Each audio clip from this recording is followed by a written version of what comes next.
Did you know that Prince William recently confirmed Lady Louise's inheritance? But that wasn't the part that shocked everyone. What followed behind palace walls sent ripples through royal circles. Sources say Camilla's response wasn't what anyone expected. It was bold, calculated, and controversial. Some insiders even claim it could reshape family dynamics for years to come. The question is, what did Camilla really do, and how far would she go to protect her interests? The story begins in the grand historic halls of Windsor Castle, a place where centuries of royal tradition loom large. Lady Louise Windsor, daughter of Prince Edward and Sophie, Countess of Wessex, has always been seen as quiet, poised, and respectful of her family's legacy. But few realized the weight she carried behind her calm demeanor. At just 19, she was suddenly thrust into the center of one of the monarchy's most talked-about inheritance decisions. Prince William's announcement that Lady Louise would inherit a significant portion of the royal estate sent shockwaves, not just in the palace, but across the nation. While most people celebrated the young royal's recognition, insiders say the palace itself was buzzing with tension. Some family members whispered concerns about upsetting long-established traditions, while others quietly speculated about hidden motives behind William's decision. Shocking fact. Sources suggest Lady Louise had been secretly preparing for this role for years, taking private courses in estate management and finance. Few even in the royal circle knew that she was being groomed to handle responsibilities typically reserved for senior royals. The event that set the scandal in motion wasn't just the inheritance announcement, it was what came immediately after. Reports indicate that Camilla, the Queen consort, requested a private meeting with William shortly after the news broke. Observers claim that the discussion was intense, with Camilla pushing her own perspective on the decision. The young Lady Louise, meanwhile, remained unaware of the political maneuvering around her. Public speculation began immediately. Social media lit up with debates over gender roles in royal inheritance, comparisons to other members of the family, and questions about who truly held influence behind the throne. The palace, meanwhile, stayed silent, fueling rumors and intrigue. By the end of the first week, whispers of tension between Camilla and William began circulating. Some insiders described the atmosphere as palpably tense, with aides carefully watching every interaction. And yet, the biggest mystery remained. Why would Camilla, known for her measured and cautious approach, intervene in this seemingly straightforward decision? What were the hidden stakes, and could this choice change the balance of power in the royal family forever? As the palace walls held their secrets, one thing was clear: this wasn't just about inheritance. Something larger, more strategic, and potentially game-changing was unfolding behind the closed doors of Windsor Castle. While the public saw a simple announcement, Lady Louise's inheritance confirmed, the reality inside Windsor Castle was far more complex. Behind the ornate doors and polished corridors, the royal family was navigating a delicate web of power, tradition, and influence. What seemed like a straightforward decision had layers that few could have anticipated.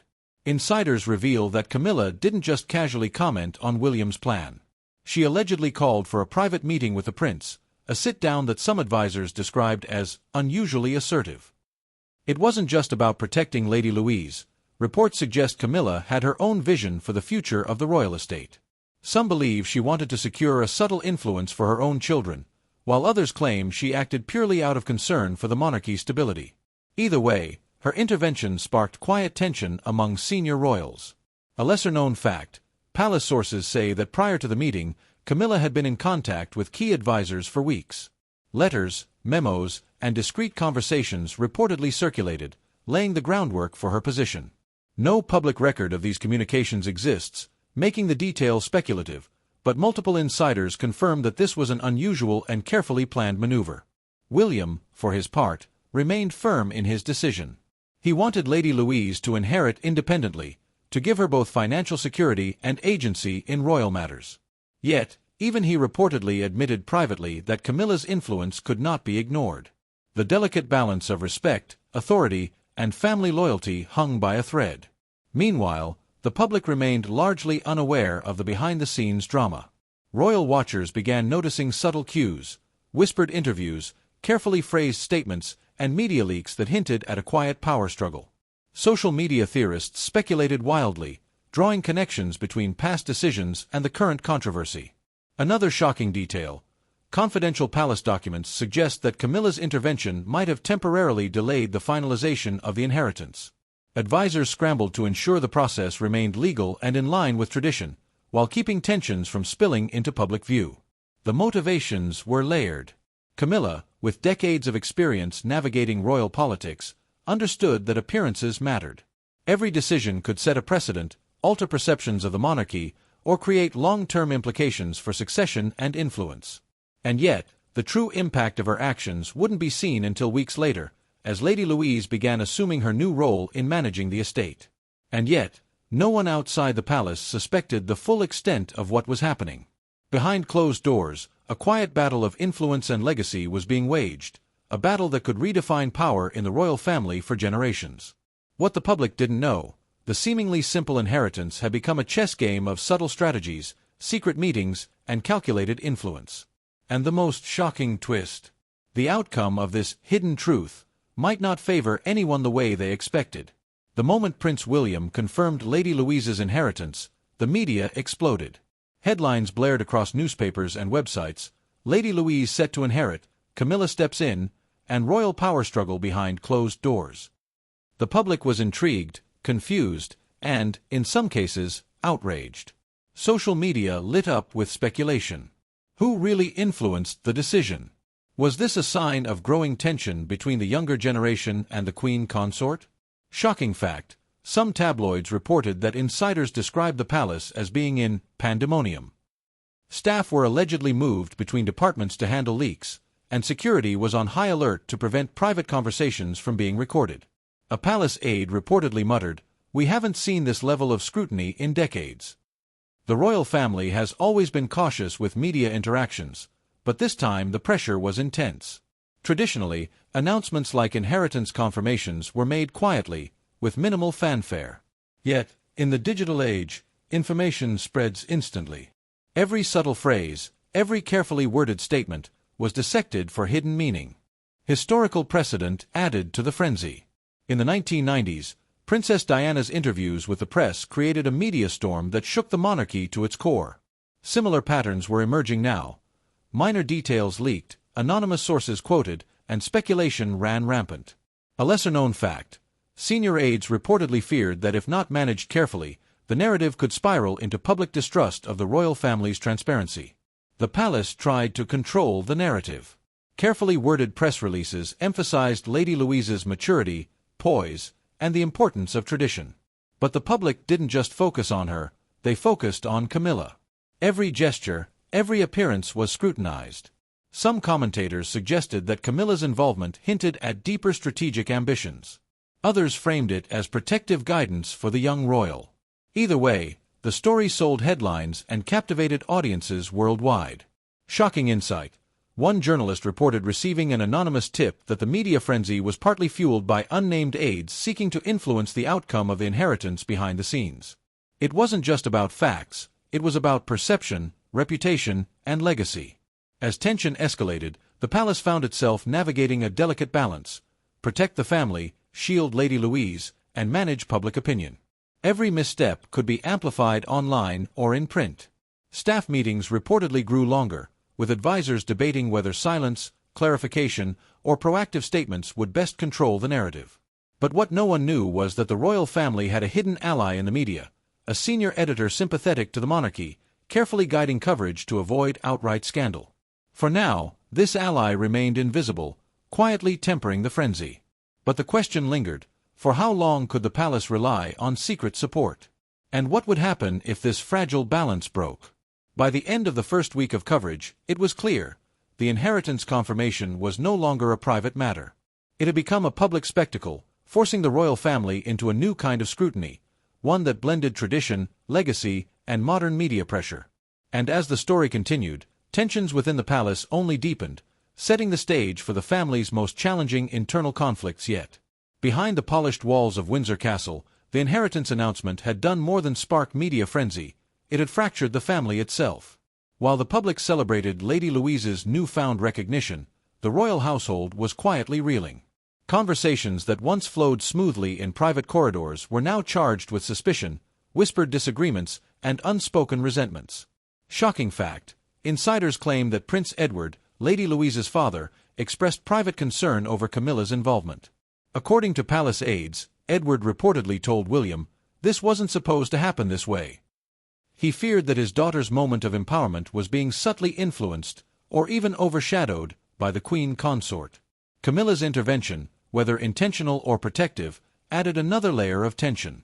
Sources suggest she was unusually assertive during the discussions, advocating for considerations that some family members saw as beyond her traditional role. While William remained composed, senior aides reportedly noticed subtle signs of irritation among other family members, particularly those closest to the inheritance process. Another shocking detail: confidential letters exchanged between senior royals reveal that some were worried Lady Louise might be thrust into public responsibilities too quickly. These private memos described debates over whether she was ready to manage her inheritance independently, reflecting a deeper struggle between tradition, youth, and power. Historical parallels were impossible to ignore. The palace had seen similar divides before. Think back to Princess Diana's public separation from Prince Charles, which tore the family apart in the 1990s. Or Prince Harry and Meghan's departure from royal life, a move that exposed long-standing tensions between younger royals and the senior establishment.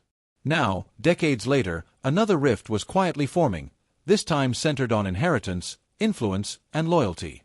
Shocking fact: insiders hint that some family members even considered formal objections to the inheritance plan, citing centuries-old precedents to argue their case.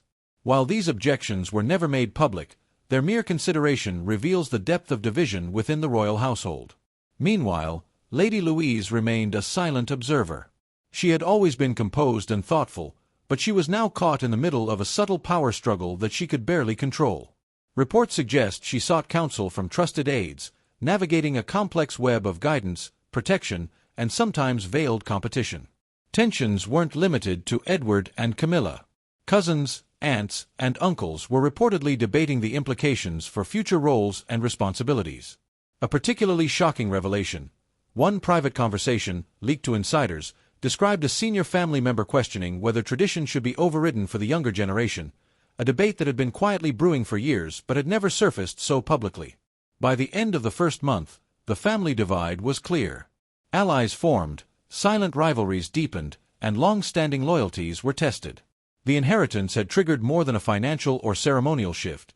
It had exposed hidden ambitions, conflicting visions for the monarchy's future, and generational divides. And yet, the biggest question remained unresolved.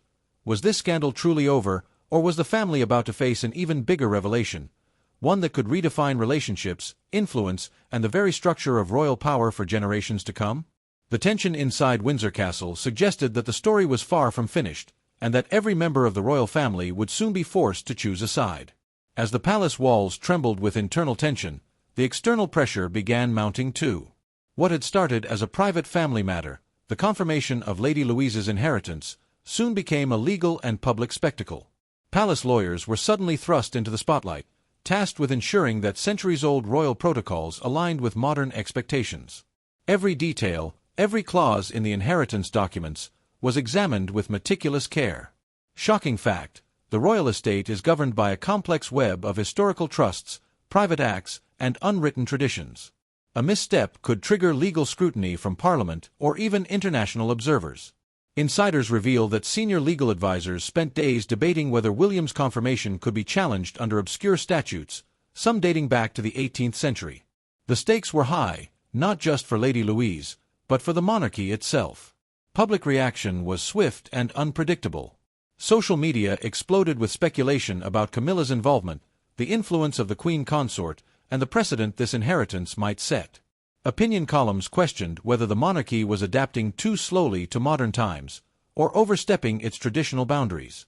Polls suggested a split public sentiment: admiration for Lady Louise's poise, but concern over perceived manipulation behind the scenes. Shocking detail: one confidential legal memo reportedly warned that a faction within the palace could have attempted to contest the inheritance quietly, using loopholes in historical trust laws.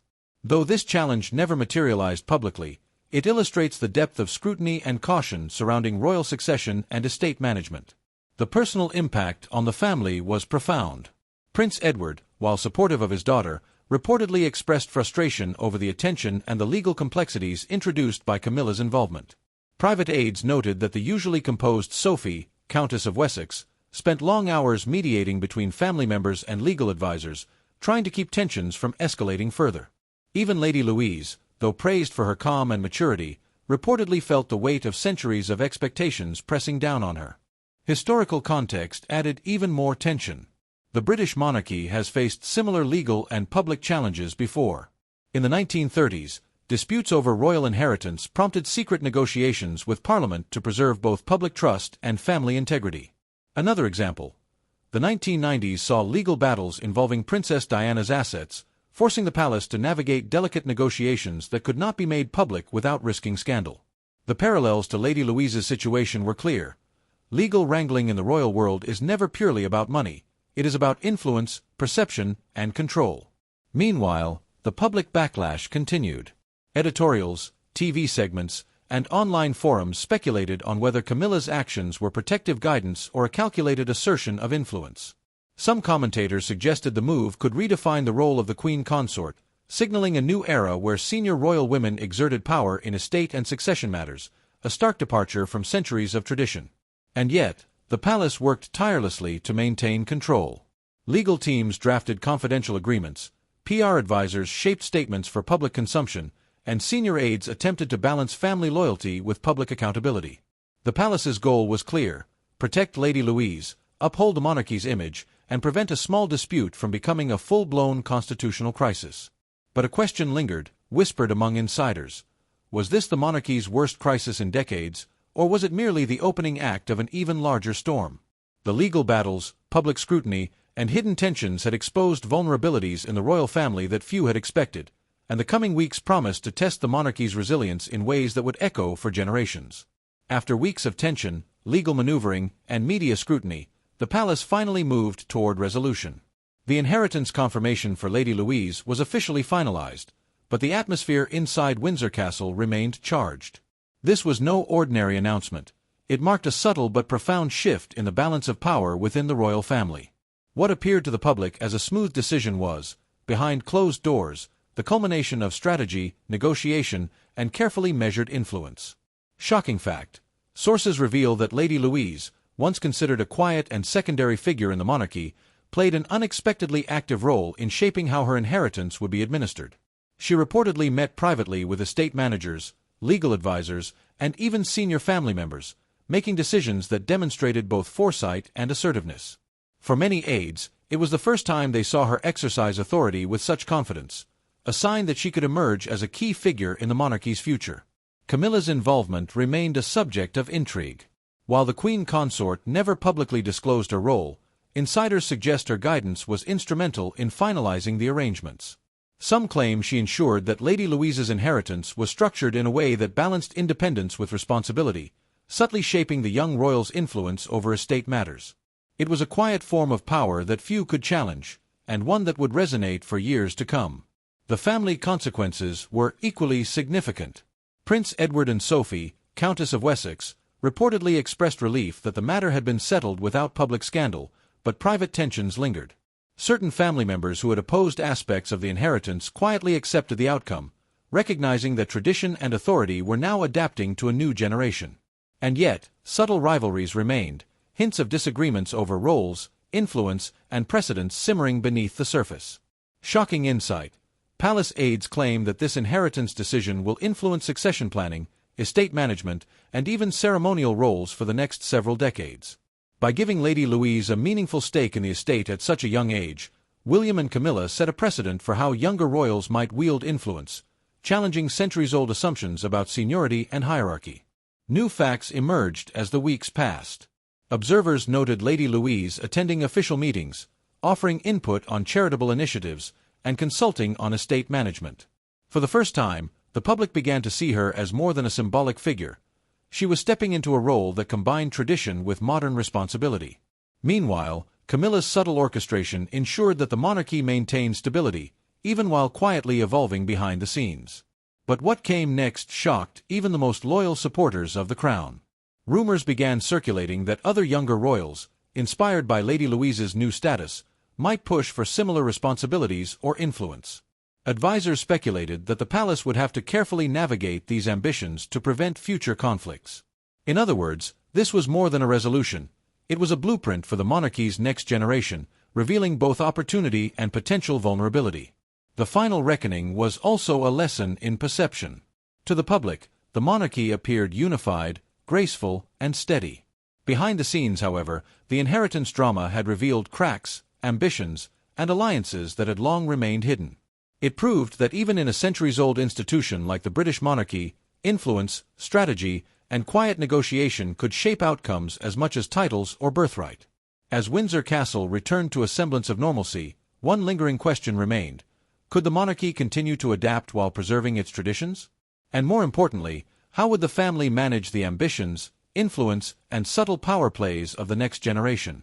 The inheritance of Lady Louise was only the beginning, a moment that quietly reshaped the monarchy's present and hinted at a future full of intrigue, responsibility, and unexpected authority. Lady Louise's confirmed inheritance wasn't just a transfer of wealth, it was a quiet revolution within the royal family. For the first time, a younger royal stepped into a meaningful role in managing the estate, guided subtly by Camilla, the queen consort. What seemed like a straightforward announcement revealed hidden layers of strategy, influence, and ambition that few outside the palace could ever imagine. Shocking fact: historians suggest that moments like this, where a single decision reshapes power dynamics, rarely make headlines, yet they define the monarchy's trajectory for decades. Lady Louise is now more than a symbol of tradition. She is a young royal with agency, responsibility, and the potential to influence future generations. The inheritance also highlighted the monarchy's delicate balance between public perception and private power. While the public sees a unified, graceful institution, insiders know how fragile these moments can be, with hidden tensions, secret negotiations, and subtle rivalries shaping every outcome. What do you think? Will the royal family fully embrace this new era of younger royals holding real influence, or will tradition reassert itself? Could Camilla's role in guiding Lady Louise signal a larger shift in royal power dynamics? And how will the monarchy manage these quiet transformations without public scandal? If you want more royal secrets, shocking reveals, and behind-the-scenes drama, don't forget to hit the subscribe button and stay updated on the latest exposé.